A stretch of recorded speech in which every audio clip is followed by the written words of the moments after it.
Hello everybody, welcome back to my channel. Today we're reacting to Michael Jordan, the real GOAT of NBA analytics by Basketball Universe.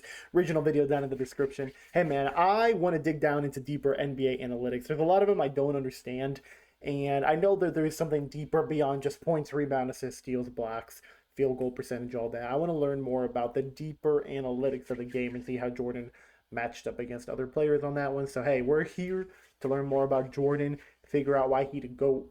And it's been a fun journey doing this for the first time in my life. So let's check out this video by Basketball Universe and see why Jordan's the analytic GOAT. Michael Jordan has it all. He has a team success portion, 6 titles, and 6 finals appearances. Sure. He has the individual aspect covered. 5 regular season MVPs, 6 finals MVPs, 10 scoring titles, 1 Defensive Player of the Year award, and countless records. He was a generational talent. He was, and still is, the most marketable athlete in all of sports. He is also the most statistically dominant player, which includes the advanced metrics. Tell me. In recent years, sports have become more and more driven by analytics. Explain it to me like I'm 5, dude. It has changed the way the game has been played in all major sports leagues. Thanks to these metrics, the game of basketball is more efficient than ever before. Because of this fact, some people believe that today's era is better than any other era of basketball. But what if I told you that the person who has benefited the most from analytics played during an era where these metrics were not taken seriously?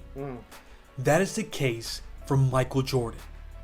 Hold on to your thinking caps, because this is about to get nerdy real quick. To start, what metrics will we be using for this discussion? We're going to be using essentially all the metrics that are under each player's basketball reference page. Okay. If you search for Michael Jordan, you'll see there's a section for his advanced stats. This is a table that we're going to be using. We're going to disregard the 3-point attempt rate down to turnover percentage, but we'll be using everything else. Hey man, there's a lot of bolds right there, which means he was leading the league. That bold is a crazy number amount we're seeing there. Looking at all the players from the beginning of the shot clock era, which is the 1954/55 season, to the 2023/24 season, in case you're watching this way down the line. Let's start with win shares. Okay. This stat attempts to divvy up credit for team success to the individuals on the team. Okay. Is an estimate of the number of wins contributed by a player based on their offense, defense, and playing time. To oversimplify it, a player who makes a well-rounded contribution on offense and defense will do well in the system. Michael Jordan is known as arguably the greatest two-way player of all time, so he benefits tremendously from this stat. Before we get to Jordan's numbers, there's one caveat that we have to mention about win shares. Tell me. His biggest flaw is that it's a counting stat. This metric benefits the players who are on the court a lot. That's why the top 7 players with the highest win shares for a season belong to only Kareem and Wilt Chamberlain, who regularly played the entire season and averaged over 43 minutes per game. Dang. This is still a very helpful stat, but it should come with context. Let's take a look at the top 20 highest win shares recorded for a season. Michael Jordan is on this list 5 times. The only player with more appearances is Wilt Chamberlain, who has 6 total. Dang. Michael's career high came in the 1987/88 season when he earned 21.2 win shares.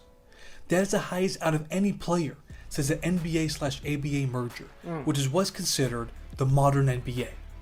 But that's not all. He also has the 2nd and 3rd highest for a season. There are 3 times when he earned at least 20 win shares. LeBron James and David Robinson were also able to earn that many win shares, but they've only done it once. Now let's go into specifics on how Dude, I might have to check out some more David Robinson. I might have been sleeping on him. valuable he was on both ends of the court. Let's start with offensive win shares. If you look at the top 20, Jordan has 5 total appearances. That is more than any other player. His career high came in 1988 when he earned 15.2 offensive win shares. That's the 6th highest overall and the highest since the merger. He also has the 2nd highest for the modern NBA, which occurred in the 1990/91 season. He earned 14.7 offensive win shares. Now what about defensive win shares? This particular stat is dominated by centers. They benefit the most since they record more rebounds and blocks than any other position. So we're only going to be looking at guards. According to StatHead, he has his 7th and 9th highest ever. If you look at players since the merger, his 1996 and 1988 seasons are the most by any guard. Dang. It's no wonder that he's 5th all time in career win shares, despite barely playing over 1,000 games for his career. Good point. Now what about win shares per 48 minutes? This one levels the playing field to judge the impact of each player if they all played the same number of minutes. Let's take a look at how Jordan fared. He has 3 appearances in the top 11 alone. Dang. Shout out to Kareem, who has 3 appearances in the top 5, and also LeBron James, who has 4 appearances in the top 20. Dang, okay. There's okay, one more okay. metric that helps evaluate how valuable a player is to their team, and that's value over replacement player rating. This is a box score estimate of the points per 100 team possessions that a player contributed above a replacement level player, translated to an average team and proportional to an 82 game season. Okay. It's important to keep in mind that this metric has been used since the 1973-74 season. Unsurprisingly, Michael Jordan has dominated. He has the record, which occurred in his legendary 1987-88 season. Of course it was that one. He had a 12.5 value over replacement player rating. A player rarely records a rating over 10. It's only been done 11 times. Hey man, even when he's on a losing team, he's still winning. Out of the 11 instances, Michael has done it 6 times. Dang. In fact, he has 6 of the 10 highest for a single season. This all gives us an idea of what Jordan meant for his team every season. For real, man. Nobody in the modern NBA has been able to bring as much value to a team as Michael Jordan has. Now let's move on to box plus minus. Okay. What is this stat? I know this one. This uses the player box score information, position, and the team's overall performance to estimate the player's contribution in points above the league average per 100 possessions played. According to Daniel Myers, the developer of Box Plus Minus, the league average is defined as 0.0, meaning 0 points above average or below average.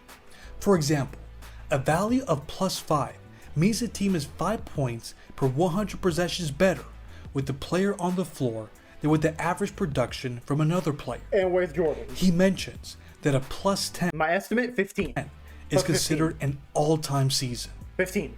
There have only been 30 instances that a player has recorded a box plus minus over 10.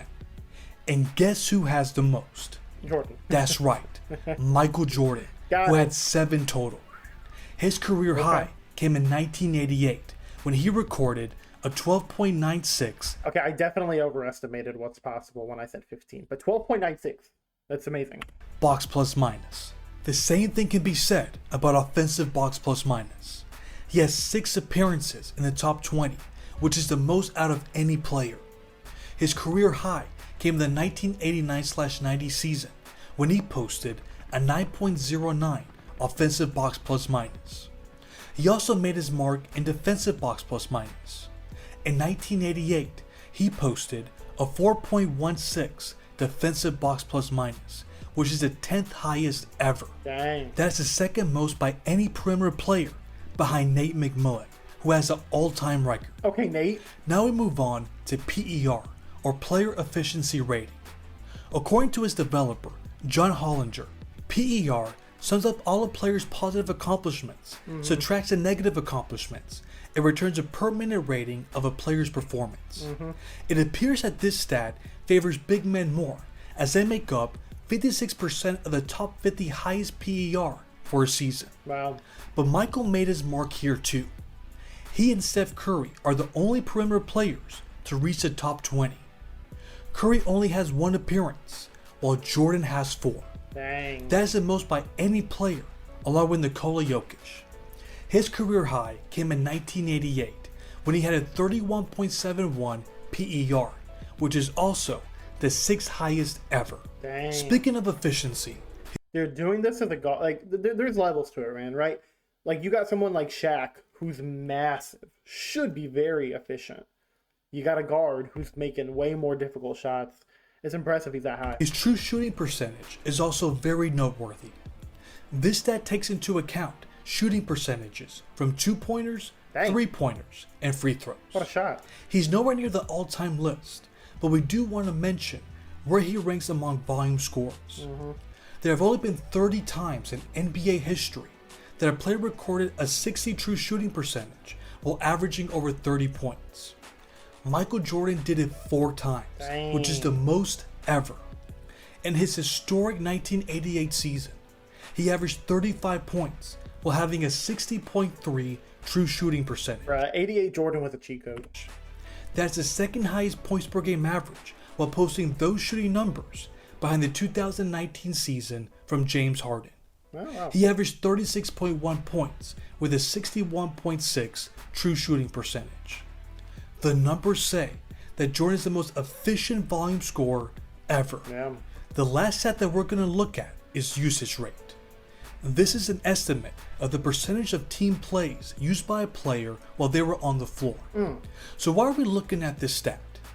Because throughout all of NBA history, there's only been one player to lead their team to a title while posting a 34 usage rate percentage.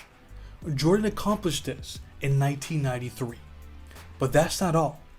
Out of all the players in the top 100 with the highest usage rate for a single season, no one has been able to win a championship in the same year. But Michael Jordan did it a total of 5 times. For him to be that involved in the offense and to remain efficient while not hurting his team is a skill that very few players can master. But to also deliver a title, Dang. only Jordan has been able to do it throughout all of NBA history. Bro, some of these highlights are distracting me from the facts, yo. So what do all these numbers tell us? What do they tell us? Should this be the determining factor to crown a player the GOAT? I don't know. I don't think so. I believe it's important to see the whole picture, and the advanced metrics should play a role. Yeah. It confirms how great a player was. The advanced metrics certainly do that for MJ. In a world driven by analytics, the numbers say that no one had a better prime than Michael Jordan. Honestly, dude. It's just another advantage that the GOAT has. But what about you all? What role should the advanced metrics play in the GOAT conversation? Is there a certain stat that proves to you that Jordan or any other player is your GOAT? I think it's a good notch to have. I don't know that I would necessarily go as far as to say that that's the determining factor, but I do think it's important. Like, you can make that a category. If you were making like 10 categories, right? Advanced metrics could be one of them. Let me check out this whole advanced metrics section. Where the heck is that, man? Because I want to check it out. Because it looked like he was leading the league in many things.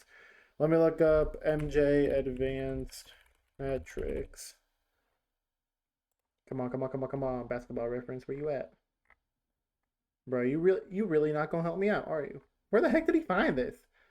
Yo, if y'all know, give me a hand, man, because... Oh, advanced, here we go. Okay. Bold is the season total. Yeah, bold means they led the league.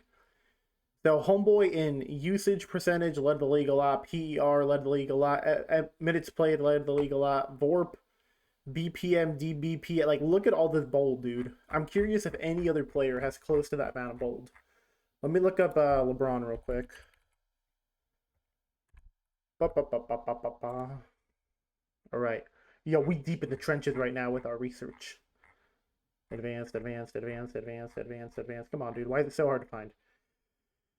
A lot of bold, definitely, for sure.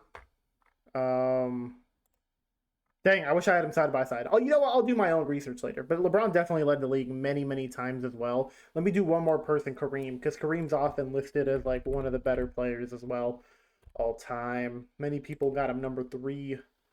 Some even higher, man. Some even higher. Advanced. This is a cool little exercise we're doing here. Dang! Kareem barely ever led anything. Is Kareem overrated? I don't know, dude. I don't know. There's also a playoff section. I'm going to have to check out playoffs as well. Actually, let me check one more person. Let's do Larry Bird. I'm just curious about Larry Bird real quick. Because he was also pretty dominant and efficient in many different ways. Kind of curious where he would rank amongst this. So he definitely has a more bold than Kareem, but not nearly the amount that Braun and Jordan had. Braun and Jordan might be the goats of advanced analytics, based solely off of this quick test I'm doing right now. Last thing I want to check is the playoffs. So playoffs for Jordan, lots of bold as well, definitely, especially during the 89 to 96. No, I guess yeah, 89 and forward. He did great, but obviously he didn't make the playoffs all of those early years for a few times. So he probably wouldn't be leading. And then LeBron, let me check one more time for his playoffs advanced stats. This is dope, dude. I had no idea this was even a thing. Basketball reference, I love you. I do. Not unless it, but bruh, now I don't like you because you bugging. All right. Yeah. Braun has a handful of bold as well from like '09 to 2020, and then he kind of really fell off a cliff now that he's older. But either way, man, dope video. Really, really enjoyed that. But yeah, man, I'm gonna do more advanced analytics research. I've never really done that before, but let me know what y'all think about the video about advanced analytics. What your thoughts are on the whole. How important is it for you in the GOAT debate? I'll catch you guys on the next one. Doses.